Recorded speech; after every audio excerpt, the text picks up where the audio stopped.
अस्सलाम वालेकुम नाजरीन, इस वक्त हमारे पास एक फैमिली मौजूद है।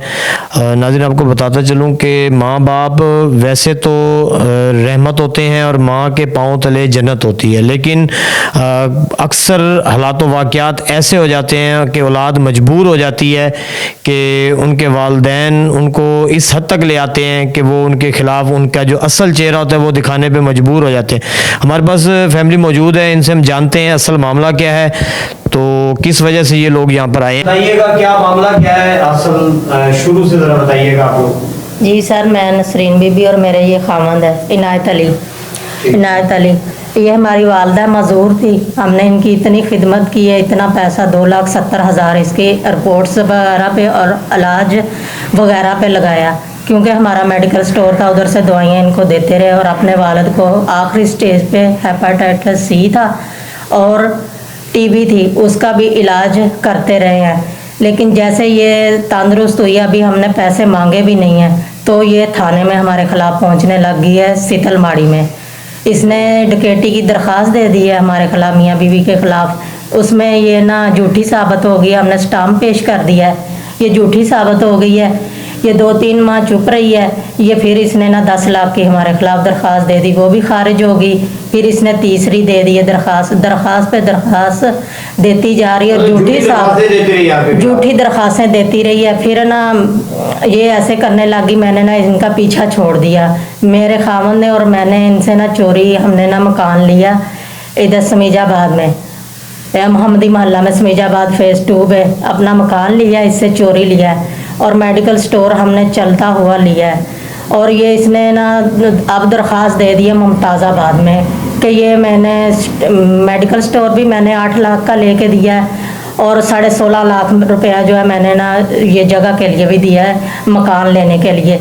और इसमें भी ये सीतलमाड़ी में झूठी हुई, अब मुमताज़ाबाद पहुँच गई है और दरख्वास्तें दे रही है, बेफजूल हमें तंग कर रही है। अपनी माँ की खिदमत की है? मैंने 2 से 2.5 महीने की है। ये पैरालाइज थी, मफलूज था इसका वजूद। उसमें जो खर्चा अखराजात होते रहे उनके दवाइयों पे, उनके इलाज पे, वो किसने किया? वो मैंने, मेरे खावंद ने की है, मैंने खिदमत की है, सारा मोहल्ला गवाह है, सबको पता है, मोहल्ले की औरतें। मकान का मुतालबा करती है, उसमें कोई लिख पढ़, आखिर जो इंसान इतनी बड़ी रकम देता है जी, तो कोई ना कोई उसके पास प्रूफ होता है। कोई ऐसी चीज, कोई आपस में कोई मुआहिदा, कोई चीज है? नहीं सर जी, कोई मुआहदा नहीं है, कोई शामिल नहीं है। इससे चोरी लिया है, हमारे पास सबूत है। जितना ये दरखास्तों पे 32 लाख कभी कह रही है, कभी 36 लाख कह रही है। मकान हमने और पैसे आपके अपने थे? हमारे अपने थे, हमारे अपने थे। हमने, आपकी वालदा के कोई पैसे नहीं? कोई नहीं है, ये उस वक्त पैरालाइज थी। ठीक है। और ये झूठी दरखास्तें दे के हमें परेशान कर रही है। और अब इसने ना हमसे चोरी निकाह करवा लिया है। ये 14-15 दिसंबर को इसने निकाह करवाया, और हमें साहबका शोहर के साथ, जो अब इसने नया शोहर किया है, उसके साथ मिलके हमें धमकियां दे रही है। और मुमताज़ाबाद में पहुंच गई है मेरे बहनोई के खिलाफ, और मेरे शोहर के और मेरे खिलाफ। आपका पूरा नाम क्या है? मेरा नाम नसरीन बीबी है, जोजा इनायत अली। इनायत अली। अच्छा इनायत भाई, आप बताएं, आप उनके दामाद हैं, आपको किस तरह से प्रेशराइज कर रहे हैं, किस तरह से खड़क के बोल रहे हैं? खड़क के सर जी, मैं तो ऐसे मैं मेडिकल स्टोर पे काम, मेरा मेडिकल स्टोर है, और मैं 2-3 ड्यूटियाँ भी करता हूँ, मेडिसिन कंपनी में भी काम करता हूँ, और बाद पार्ट टाइम कोई इंजेक्शन वगैरह लगाने हो तो मैं चला जाता हूँ। उसमें जितने भी पैसे इकट्ठे हुए, हम लोगों ने बड़ी मेहनत से मकान परचेज किया, उसमें पैसे इकट्ठे करके मकान लिया। और उसके बाद अब ये कहती है कि ये चोरी मकान लिया। उसको कहती है कि जब ये इसमें ना मेरा आधा हिस्सा है, और आप लोगों ने कहा था कि आधी रजिस्ट्री मेरे नाम होगी, आधी आप लोगों के नाम होगी। झूठा नाम, ये सिर्फ ये झूठ है, और हमें हमारा इसका कोई हिस्सा नहीं है इसमें। आपकी सास का पूरा नाम क्या है? मुमताज बीबी। और उनके हस्बैंड का नाम? मोहम्मद इकबाल। वो मरे, फोत हो गए। वो तो फोत हो गए। जो अब नए उन्होंने जो किया, नया शोहर किया, आबाद अली। इबाद अली। ठीक है। अच्छा, आप उनके बेटे हैं? जी जी। आपका क्या नाम है? मोहम्मद अजीम। अच्छा, आपको क्या इस वक्त परेशानी हो रही है? परेशानी ये है मुझे कि मैं उस घर में बड़ा हूँ। हमने कोशिश की ये हालात ना आए, फिर भी देखे ना, हम बहन भाई हैं, हमें जो जिसका हक बनता है कि हमें साथ लेके चले, वही हमें अधूरा छोड़ के भाग के किसी और के साथ शादी कर ले, तो हम क्या कर सकते हैं? घर का सारा पैसा जो कुछ भी था हमारे पास, वो सब उसके पास ही रहता था, वो सब कुछ लेके भाग गई। अब हमें ब्लैकमेल करती है, उस बहन को मेरे खिलाफ, बहनोई को उसके खिलाफ, कि कोई एक दूसरे का ना पीछे जाए और ऊपर से कभी मेरी बहन के खिलाफ दरखास्त, मेरे खिलाफ दरखास्त। दरखास्तें देती हैं, ये सच्ची होती झूठी होती है? ये झूठ है, इनको खानदान में मिला हुआ है, ये विरासत में होता है ना एक बंदे को, इस औरत को विरासत में मिला हुआ है। इनके बहन भाई जितने भी हैं, ये बचपन से लेकर जितनी उम्र होती है उनकी, वो थाने कचहरियों में चक्कर में रहते हैं। हम भी शुरू से यही देख रहे हैं अपनी अम्मी को, कभी किसी के खिलाफ दरखास्त। अच्छा, आपकी वादा ने आपके किसी अपने भतीजे के खिलाफ भी कोई पर्चा करवाया था?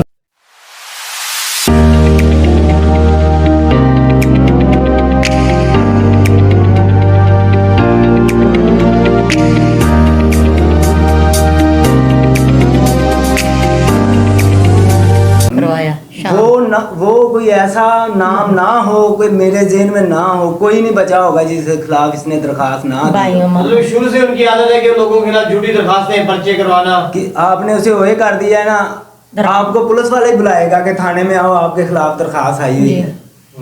क्योंकि पैसा हमारे पास बहुत था, हमारी बैकग्राउंड भी बहुत के हम खाते पीते थे। इस औरत की वजह से कि मसलन जिस दिन के मेरे अब्बू के साथ इसकी शादी हुई है ना, सब कुछ बर्बाद। गाड़ियों पे पैदल, पहले गाड़ियों पे साइकिल पे आए, साइकिल से अब पैदल हो गए हैं, सिर्फ इसकी वजह से।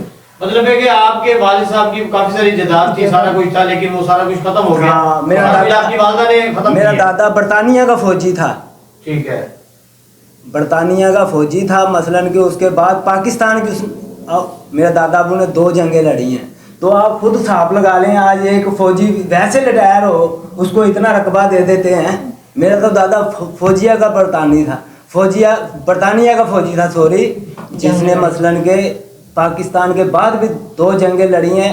तो आप सोच सकते हैं कि उस बंदे का कितना रकबा होगा। आपके बड़े बेटे हैं, इस वक्त आप भी महफूज नहीं है, हाँ, मुझे भी टेंशन है, आपको भी धमकियां दे रही हैं। मैं परेशानी की वजह से मेरी हालत ऐसे अजीब सी हो गई है। उसको अच्छा, अभी नफसियाती मरीज हो गया मैं। रिसेंटली आपको कोई धमकी दी है कि आपके खिलाफ कोई चोरी का पर्चा या कोई एक धमकी, पहली बात तो बंदे के पास घर होता है जिसके नीचे वो रहता है, ये मेरा घर, ये तो मेरे घर की रजिस्ट्री तक इसने अपने कब्जे में रखी हुई, ऊपर से बाहर से धमकियां लगाती हैं कि मैं कब्जा बेच दूंगी, ये कर दूंगी, तू झुग्गी लगा के बैठेगा। और मेरे भाइयों की जगह पे क्यों इस तरह कर रही है? किसके कहने पे कर रही है? किसके कहने पे कर रही है? तो मसलन के जिसके साथ अब शादी हुई है, उसी की वजह से कर रही है, उसी की, ताकि उसको कुछ खिला सकूं या उसको मतलब कुछ जायदाद वगैरह दे सकूं। हाँ, पहले तो ये मरीज थी, कभी मेरी बड़ी बहन के घर, कभी छोटी के घर, कभी हमारे पास है कि जिधर इसका दिल करे कि मुझे 4 दिन उधर छोड़ाओ कि मैं बैठ के जरा मेरा ज़हन बदल जाएगा। अच्छा, इनकी शादी से पहले मतलब आप लोग खर्चा वगैरह देते थे अपनी वालदा को? सब कुछ देते थे, तो वो 4 पाई पे उठ के बैठी खड़ी हुई है, नहीं तो इनकी हालत तो बहुत। अब आप क्या चाहते हो, मतलब कि क्या हम तो होना ये चाहिए? चाहते हैं कि हमें इंसाफ मिले, ये अपनी जिंदगी गुजारे, हम अपनी गुजारे। जो कुछ इसने करना था वो कर लिया, हम इसके खिलाफ बगावत पे उतरेंगे ना। कोई हमें झूठा कहेगा तुम्हारी माँ है, तुम दोस्त की हो, लेकिन वो ज्यादती कर हम रही चाहते हैं हक की बात भी करनी चाहिए, उसे भी सोचना चाहिए कि ये मेरे बच्चे हैं भाई। हम ये तो ना चाहते हैं, हमें ये थोड़ी चाहते हैं जिंदा जला दो, जैसे फांसी दे दो। जब हम हम कहते बच्चे हैं नहीं अपने हैं, घर। अब हम बच्चे नहीं है, जो नई शादी की जिस शोहर के वो इसके बच्चे हैं। हाँ, दूसरा उनकी जो धमकियां मतलब लगवा रही है हमें।